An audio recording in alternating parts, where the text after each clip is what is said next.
Hello students, आज हम लोग स्टार्ट करेंगे अपना central nervous system. Central nervous system में सबसे पहले जो चीज़ हम लोग पढ़ने वाले हैं वो है सिडेटिव और हिप्नोटिक्स। आई डोंट नो कि आप लोगों को सेंट्रल नर्वस सिस्टम के न्यूरोट्रांसमीटर्स के बारे में पता है या नहीं, फिर भी मैं आप लोगों को एक ब्रीफ आइडिया दे देती हूँ। ठीक है, कि देखो हमारा जो भी नर्वस सिस्टम है उसमें दो तरीके के जो हमारे हैं न्यूरोट्रांसमीटर्स होंगे। कौन से? एक तो हो सकता है एक्साइटेटरी। कौन सा हो सकता है? एक हो सकता है एक्साइटेटरी और एक हो सकता है इनहिबिटरी। ठीक है, मैं आपको ब्रीफ आइडिया देती हूँ। तो जो बेसिकली हमारा सेंट्रल नर्वस सिस्टम है उसके अंदर जो हमारे एक्साइटेटरी हैं या फिर हम लोग एक तरीके से बोल सकते हैं जो स्टिम्युलेटिंग है वो है हमारे ग्लूटामेट और एस्पार्टेट। कौन से हैं? ग्लूटामेट और एस्पार्टेट जो स्टिम्युलेटरी इफेक्ट करते हैं, और जो इनहिबिटरी इफेक्ट करते हैं वो कौन से हैं हमारे? वो है गाबा, ग्लाइसिन और डोपामिन। गाबा, ग्लाइसिन और डोपामिन कैसे इफेक्ट करते हैं? इनहिबिटरी इफेक्ट करते हैं। ठीक है, उसके अलावा कुछ ऐसे मेडिएटर्स होते हैं जो इनहिबिटरी और एक्साइटेटरी दोनों इफेक्ट शो करते हैं।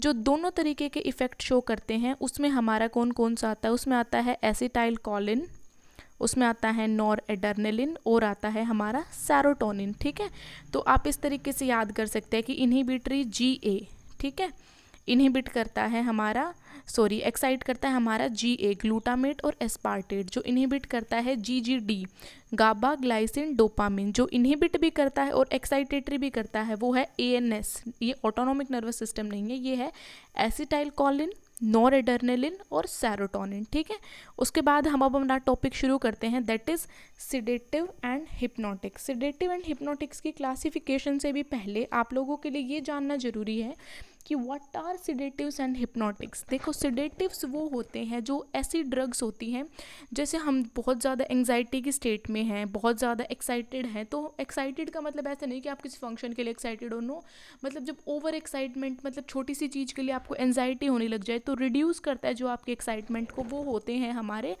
सिडेटिव्स। ठीक है, हिप्नोटिक एक ड्रग होती है जो स्लीप प्रोड्यूस करती है। किस तरीके की स्लीप? Normal sleep. देखो, जो हमारे एनेस्थेटिक्स होती हैं वो ऐसी स्लीप प्रोड्यूस नहीं करती कि जो नॉर्मल हो, लेकिन हिप्नोटिक्स ऐसी स्लीप प्रोड्यूस करती है जो नियर टू द नॉर्मल हो।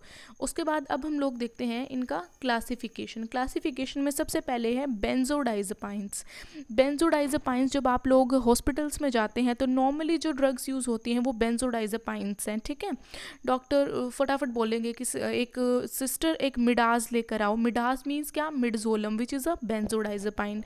उसके बाद आते हैं बारबिट्यूरेट्स। बारबिट्यूरेट्स में कौन से हैं? बारबिट्यूरेट्स को 3 टाइप का है, एक तो लॉन्ग एक्टिंग, शॉर्ट एक्टिंग और अल्ट्रा शॉर्ट एक्टिंग।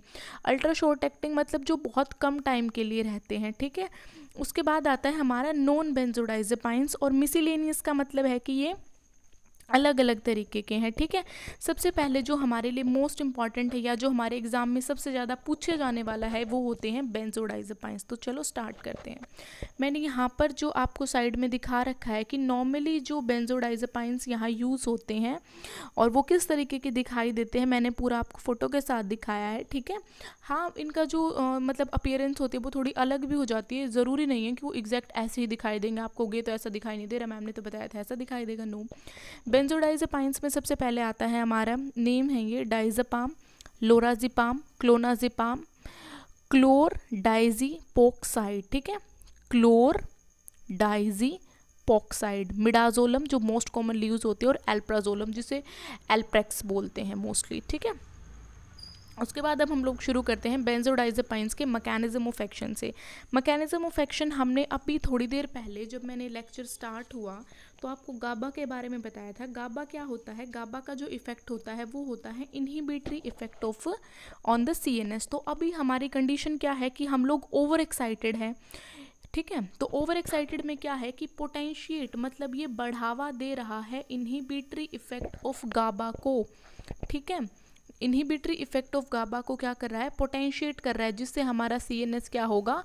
डिप्रेस होगा। तो यही इसका मैकेनिज्म ऑफ एक्शन है कि नर्व इम्पल्स आती है, गाबा रिलीज हो रहा है। ठीक है, क्लोराइड आयन की एंट्रेंस है गाबा रिसेप्टर्स के ऊपर, बेंजोडाइज़ेपाइंस जो है रिएक्ट कर रहे हैं और गाबा रिसेप्टर्स का जो एक्शन है उसको पोटेंशिएट कर रहे हैं, मतलब बढ़ा रहे हैं, जिससे नर्व इम्पल्स जो है वो इनहिबिट हो जाएगी और जो ओवर एक्साइटेटरी रिस्पॉन्स था हम लोगों का वो नहीं होगा। तो मैकेनिज्म ऑफ एक्शन में आप ये एक अच्छा सा डायग्राम बना के आएंगे ताकि आपको अच्छे से मार्क्स मिले, ठीक है। उसके बाद अब हम लोग बात करते हैं इसके फार्मेकोलॉजिकल एक्शंस की। देखो इसमें बेसिकली हम लोगों से या तो बेंजोडाइजेपाइंस पूछे जाएंगे या बारबिटूरेट्स पूछे जाएंगे। तो हमें पता है हम सिडेटिव एंड हिप्नोटिक्स के अंदर बेसिकली इन दो चीज़ों को डिस्कस करते हैं। तो आंख बंद करके फार्मेकोलॉजिकल एक्शन में लिख दो सबसे पहले सिडेशन एंड हिप्नोसिस करते हैं। सिडेशन एंड हिप्नोसिस का मतलब मैं आप लोगों को बता चुकी हूँ कि एक्साइटमेंट को कम करेंगे और नॉर्मल स्लीप को इंड्यूस करेंगे, ठीक है। बेसिकली जो हमारे बेंजोडाइजेपाइंस है ये शॉर्ट टर्म इंसोम्निया में यूज़ होते हैं। हम लोग इनको लॉन्ग टर्म के लिए यूज़ नहीं करते क्योंकि इनके भी कुछ एडवर्स इफेक्ट है। No drug is a ideal drug या we can say the noble drug कोई नहीं होती, हर चीज़ के कुछ ना कुछ साइड इफेक्ट होते हैं। तो शॉर्ट टर्म इंसोम्निया में इसका यूज़ किया जाता है, ठीक है। क्यों? क्योंकि वाइड थेरेप्यूटिक इंडेक्स है। वाइड थेरेप्यूटिक इंडेक्स का मतलब आप लोग समझते हो कि मतलब कि थेरेप्यूटिकली इसको वाइड रेंज में हम लोग यूज़ कर सकते हैं, लेस साइड इफ़ेक्ट्स होते हैं। और ये एक कोज नियर नॉर्मल स्लीप, ऐसी स्लीप इंड्यूस करता है जो near to the normal sleep होती है और इसके हैंगओवर इफेक्ट्स कम होते हैं। हाँ, हैंगओवर का सबको पता होगा क्या होता है कि हेडेक होती है, ड्राउजीनेस होती है, ठीक है। और इसका रेस्पिरेटरी डिप्रेशन के चांसेस भी कम होते हैं इसके अंदर। बेसिकली हम लोग जो इसका कंपैरिजन पढ़ते हैं वो पढ़ते हैं बारबिटूरेट्स से, ठीक है। हम लोग अपने सिस्टम को ऐसे शुरू कर रहे हैं जैसे अब हमने सेंट्रल नर्वस सिस्टम ब्रेन से स्टार्ट करते हैं, तो सेंट्रल नर्वस सिस्टम फिर एनाटॉमिकल नर्वस सिस्टम, ठीक है। उसके बाद likely to case tolerance and dependence. Tolerance और डिपेंडेंस भी इसके अंदर क्या होती है, कम होती है। तो इसीलिए इसको हम लोग इंसोम्निया में यूज़ करते हैं। उसके बाद आप ये 5 रीजंस लिख दें। नेक्स्ट जो इसका यूज़ है वो मैं बताती हूँ। उससे पहले आप ये चीज़ एक बार नोट करो कि जो बेंजोडाइजेपाइंस रिसेप्ट है, मान लो अगर उसकी ओवरडोज भी हो जाती है तो हमारे पास इसका एंटागोनिस्ट है flumazenil can be used in the treatment of overdose, ठीक है। अभी मैंने आपको बताया इसको शॉर्ट टर्म इंसोम्निया में यूज़ करते हैं, इसको लॉन्ग टर्म में यूज़ नहीं करते बिकॉज टॉलरेंस डेवलप हो सकती है, डिपेंडेंस डेवलप हो सकती है। लार्ज डोजेज में ये इफ़ेक्ट आते हैं। स्मॉल जब आप इसको ब्रीफली या फिर वी कैन से दैट कि इंसोम्निया जो शॉर्ट है, एक्यूट है, उसमें दे रहे हो तो ये इफ़ेक्ट्स नहीं आएंगे, ठीक है। और ये किस तरीके से ब्लॉक करता है इफ़ेक्ट को, बाय कॉम्पिटिटिवली मतलब आपको पता है कि ये रिसेप्टर है, एक तरफ से हमारा फ्लूमेजिनिल आएगा, एक तरफ से हमारा बेंजोडाइजेपाइंस आएगा, तो ये इसके साथ कंपटीशन करेगा और ये फर्स्ट आ जाएगा और ये फेल हो जाएगा, ठीक है। तो फिर इफेक्ट किसका आ जाएगा, फ्लूमेजिनिल का, ठीक है। तो इसको इस तरीके से समझने की कोशिश करो कि कॉम्पिटिटिवली वो इस तरीके से ब्लॉक कर देता है इसके इफेक्ट को। नेक्स्ट हमारे पास जो एक्शंस आते हैं वो होते हैं इसके एंटी कन्वर्जेंट में बहुत ज़्यादा आप लोगों को वर्ड्स में दिखाई देंगे कि बेंजोडाइजेपाइंस, किसी को हम लोगों ने बोल रखा है कि डाइजेपाम लगाओ, लोराजिपाम लगाओ। बेसिकली मिडास तो बहुत ज़्यादा यूज़ होता है। जो स्टेटस एपिलेप्टिकस होता है, मतलब ऐसी एपिलेप्सी जो मोर देन, मतलब कि बेसिकली क्या होता है, सीजर्स कुछ टाइम तक आते हैं, 3 minute 4 minute maximum 5 minute 10 minutes, उसके बाद अपने आप रिजोल्व हो जाता है। बट अगर वो मोर देन 15 मिनट्स हम लोग कह सकते हैं अगर रहता है तो वो स्टेटस एपिलेप्टिकस की स्टेट है और पेशेंट का रेस्पिरेटरी डिप्रेशन के कारण डेथ भी हो सकती है। तो उस कंडीशन में हम लोग क्या देते हैं, हमारे एंटी कन्वर्जेंट के डाइजेपाम, लोराजिपाम, क्लोनाजिपाम, ठीक है। बेसिकली यहाँ पर जो हम लोग यूज़ करते हैं वो यूज़ करते हैं डाइजेपाम और लोराजिपाम।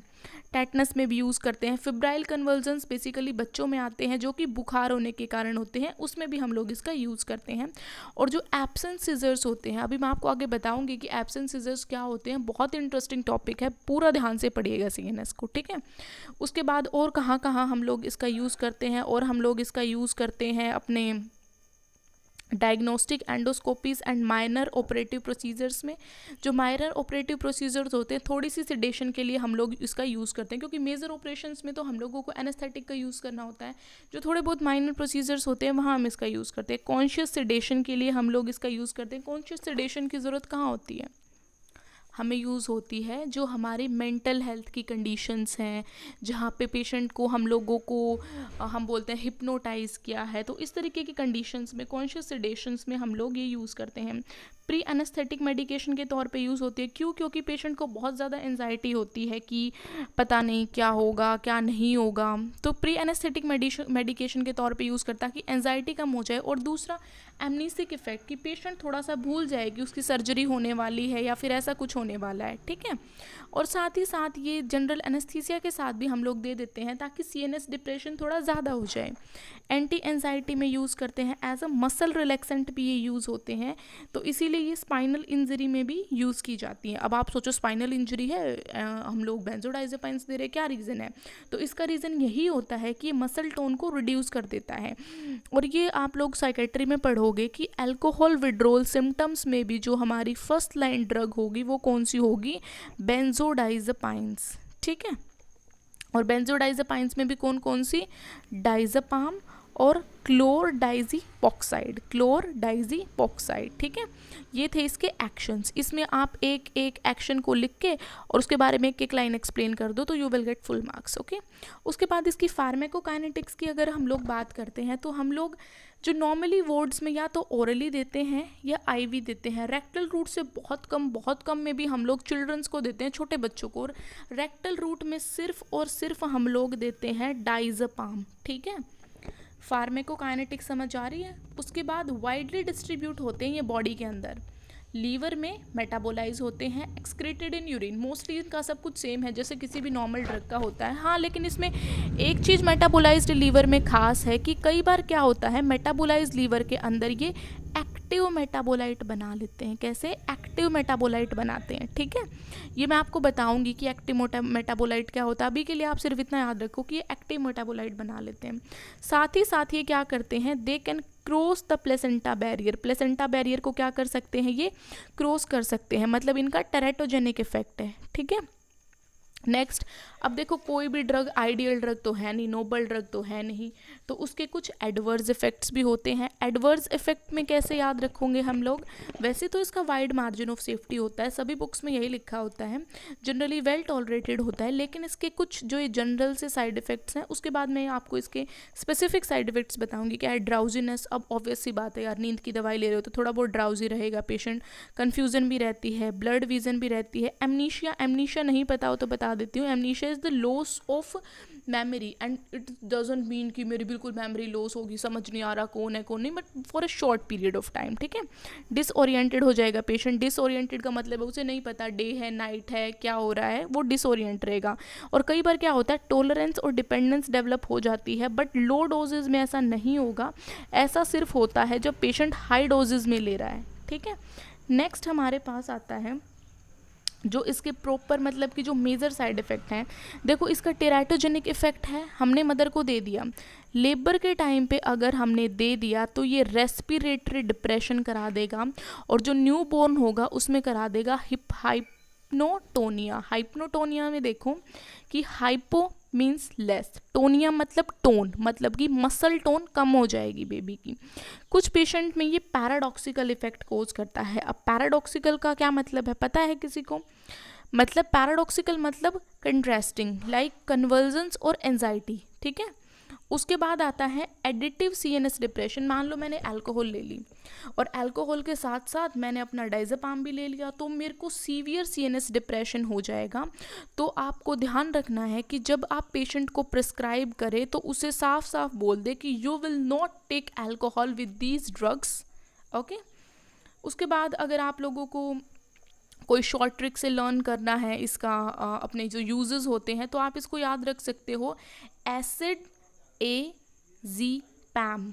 ए मीन्स अल्कोहल विड्रॉल सिम्टम में, सी मीन्स कॉन्शियस सिडेशन में, D means diagnostic and minor operative procedures में, I means insomnia, A means anti convergent, P means pre anaesthetic medication, A means anti anxiety, M means muscle relaxant. ये सिर्फ just वो मतलब learning है, otherwise आप लोगों को इतनी शॉर्ट ट्रिक्स हो जाती हैं कि कई बार याद ही नहीं रहता कि किसकी कौन सी शॉर्ट ट्रिक थी, ठीक है। बट आप लोग हमेशा नोटबुक और पेन लेके कोई भी लेक्चर देखें, ताकि जब आप साथ साथ नोट करते हैं तो आप लोगों को वो चीज़ अच्छे से माइंड में सेट हो जाए, ठीक है। कई चीज़ें हमें समझ नहीं आती, लेकिन जब हम लिखते हैं तो हमें ये होता है हाँ मैंने इसको कहीं देखा और मैंने अपने हाथ से इसको लिखा था, ठीक है। उसके बाद आते हैं हमारे बारबिट्यूरेट्स। इस चैप्टर में हमारे दो ही इंपॉर्टेंट हैं, बेंजोडाइजेपाइंस और बारबिट्यूरेट। बेंजोडाइजेपाइंस के एंटागोनिस्ट के बारे में मैंने आपको बताया था, फ्लूमेजिनिल होता है। अब हम लोग स्टार्ट करते हैं बारबिट्यूरेट्स। बारबिट्यूरेट्स क्या होती हैं? नॉन सिलेक्टिव CNS डिप्रेसेंट्स होती हैं। ये कैसी होती हैं? Non selective. वो कैसी थी? सिलेक्टिव। बेसिकली इसका मैकेनिज्म ऑफ एक्शन क्या है कि बारबिट्यूरेट्स को हम लोगों ने लिया, फिर बारबिट्यूरेट्स ने क्या किया, गाबर्जिक इनहिबिशन को पोटेंशिएट कर दिया और CNS का डिप्रेशन कर दिया, ठीक है। जो गाबर्जिक इनहिबिशन है, इसका मतलब जो गाबा को इनहिबिट करता था, उस पोटेंशिएट गाबर्जिक इनहिबिशन मतलब वही पीछे वाले की तरह जो गाबा है इसके जो एक्शन है उसको पोटेंशिएट कर दिया। उसको पोटेंशिएट करने की वजह से CNS डिप्रेशन हो गया, ऑब्वियस सी बात है। उसके बाद अगर हम लोग इसके फार्मेकोलॉजिकल एक्शंस की बात करें तो मैं आपको बता दूं कि हम लोग जो बारबिट्यूरेट्स हैं इनको बहुत कम प्रेस्क्राइब करते हैं। क्यों? बेसिकली ये भी सेडेशन और हिप्नोसिस में काम करते हैं। मैंने बोला था कुछ भी आ जाए सेडेशन एंड हिप्नोसिस उठा के लिख दो पहले, क्योंकि ये use in treatment of insomnia, ये भी इंसोमनिया के ट्रीटमेंट में यूज़ होते हैं। That was used in the case of मतलब कि जो शॉर्ट टर्म इंसोमनिया होता है, जो शॉर्ट इंसोमनिया होता है। लॉन्ग टर्म हम लोग उनको भी यूज़ नहीं करते हैं। लॉन्ग टर्म के लिए आप पूछोगे तो क्या यूज़ करते हैं? बेसिकली लॉन्ग टर्म के लिए हम लोग स्मॉल डोजेज ऑफ बेंजोडाइजेपाइंस देते हैं, बट साथ ही साथ जो हमारी साइकोलॉजिकल थेरेपीज़ होती हैं, बिहेवियरल थेरेपीज़ होती हैं, पेशेंट को जो रिलैक्स करने के लिए थेरेपीज़ होती हैं, लॉन्ग टर्म के लिए हम लोग उन्हीं का यूज़ करते हैं, ठीक है। इसको ना आजकल यूज़ नहीं किया जाता क्योंकि हमारे पास इनसे भी अच्छे बेंजोडाइजेपाइंस हैं। इसका एक तो लो थेरेपेटिक इंडेक्स है, रेस्पिरेटरी डिप्रेशन के बहुत ज़्यादा चांसेस हैं, और सबसे मेन बात इसका कोई भी स्पेसिफिक एंटीडोट नहीं है। तो इसकी टॉक्सिसिटी हो जाती है तो we have to hospitalise the patient for a long time. We cannot do anything immediate at that time. Okay? उसके बाद इसका दूसरा एक्शन है कि ये जनरल एनेस्थीसिया के तौर पे यूज़ होते हैं, और जो तीसरा इसका एक्शन है कि ये एंटी कन्वल्जेंट्स भी हैं, ठीक है। मैंने आपको स्टार्टिंग में बताया था, ये साथ में एग्जांपल दे रखे हैं कि लॉन्ग एक्टिंग में हमारा फिनोबार्बिटोन है, शॉर्ट एक्टिंग में है पेंटोबार्बिटोन। कई बार बच्चे दोनों को फिनोबार्बिटोन लिख देते हैं, तो ऐसा नहीं करना। शॉर्ट एक्टिंग में है पेंटोबार्बिटोन और अल्ट्रा शॉर्ट एक्टिंग में है थियोपेंटोन। ये आप आगे चल के पढ़ोगे कि एक जनरल एनेस्थीसिया है थियोपेंटोन सोडियम, ठीक है। तो इसको जनरल एनेस्थीसिया में भी यूज़ किया जाता है और एंटी कन्वल्जेंट में भी। उसके बाद हमारे पास इसके कुछ एडवर्स इफेक्ट्स आते हैं। एक तो ना इसके एडवर्स इफेक्ट सेम हैं कुछ, तो हमारे जो बेंजोडाइजेपाइंस थे उनकी तरह ही इसके अंदर भी क्या होता है, ड्राउजीनेस होगी, कन्फ्यूज़न होगी। अब हमें पता है ड्राउजीनेस कन्फ्यूज़न होगी क्योंकि दोनों सेडेटिव और हिप्नोटिक्स हैं। हेडेक होगी, कई बार हाइपोटेंशन हो जाता है, रेस्पिरेटरी डिप्रेशन तो बहुत कॉमन है इसके साथ, ठीक है।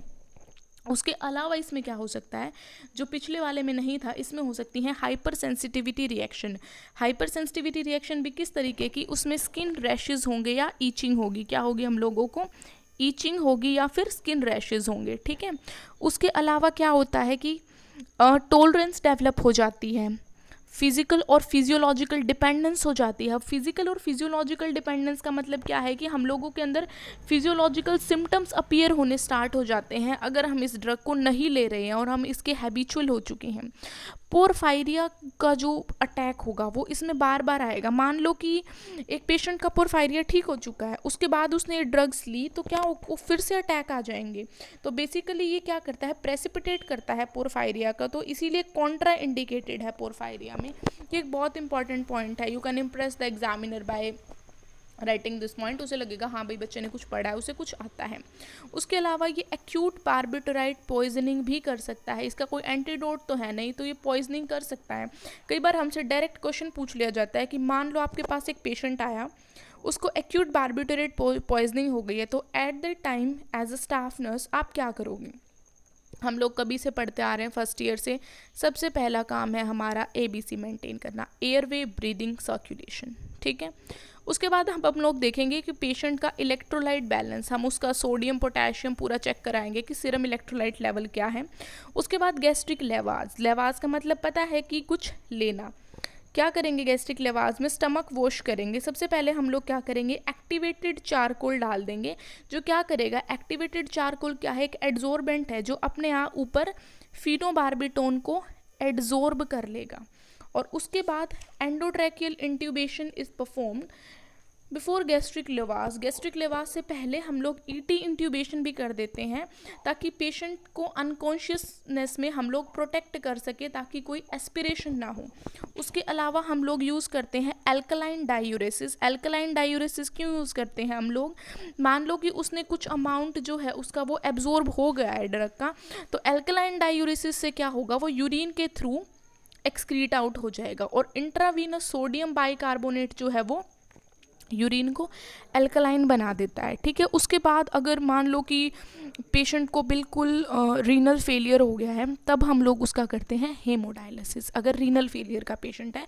और उसमें हम लोगों के साथ उसकी बेंजोडाइज़ेपाइन बारबिट्यूरेट्स की टॉक्सिसिटी हो गई है, तो वहाँ पे हम लोग हेमोडायलिसिस करेंगे, ठीक है। उसके बाद नेक्स्ट, मतलब ये चैप्टर ऑलमोस्ट एंड ही हो गया। Non benzodiazepines hypnotics, this is not much important, बस आप एक बार देख लो कि इसमें होता है ज़ोलपिडेम, ज़ोपीक्लोन, एसोपीक्लोन। देखो क्लोन मतलब ये खुद तो बेंजोडाइज़ेपाइन है नहीं, उसके क्लोन है ये, ठीक है। इस तरीके से आप लोग इसको याद कर सकते हो। इसके इफ़ेक्ट जो होते हैं वो बेंजोडाइज़ेपाइन के जैसे ही होते हैं, लेकिन जो इसके इफ़ेक्ट होते हैं वो थोड़े शॉर्ट टर्म होते हैं। ये भी क्या करता है, इसका मैकेनिज्म ऑफ एक्शन क्या होता है, ये भी गाबा मेडिएटेड जो न्यूरोनल इनहिबिशन है उसको बढ़ावा देता है। जो गाबा का एक्शन है इनहिबिशन का, उसको ये बढ़ावा देता है, ठीक है। इसमें भी स्लीप नॉर्मल स्लीप की तरह स्लीप आती है। ये भी टॉलरेंस या ड्रग डिपेंडेंस बहुत कम डेवलप करता है, बट इसके अंदर शॉर्ट ड्यूरेशन ऑफ एक्शन होता है, ठीक है। और ये एक इम्पॉर्टेंट पॉइंट यहाँ पर हो जाता है कि क्या ये भी एंटागोनाइज होता है फ्लूमेजिनिल से। यस, ये भी फ्लूमेजिनिल से एंटागोनाइज होता है। और इसके भी कॉमन साइड इफेक्ट वही है, headache, confusion, nausea and vomiting. उसके बाद मैं कुछ की पॉइंट्स बताती हूँ आपको। की पॉइंट्स में क्या है कि मैंने ये बता दिए, वैसे तो मैंने ये कि बेंजोडाइज़ेपाइन्स का अगर आप लोग रिपीटेड यूज़ करेंगे तो टॉलरेंस डेवलप हो जाएगी। आपको हमेशा पेशेंट को बताना है कोई भी ड्रग देने से पहले कि ये एडवर्स इफेक्ट आ सकते हैं। और पेशेंट को हैवी ड्रिंकिंग अवॉइड करनी है जब वो ऐसे किसी भी तरीके के ड्रग्स को ले रहा है, ठीक है। Thank you. और लास्ट में बोलना चाहूँगी, success is not final, failure is not fatal, it is the courage to continue that counts. Okay, success भी फाइनल नहीं है, फेलियर से भी मत डरो, फेलियर इज़ नॉट फेटल। आप बस अपना पूरे लगन साहस के साथ अपना काम करो and you will be succeed one day. Okay, thank you student.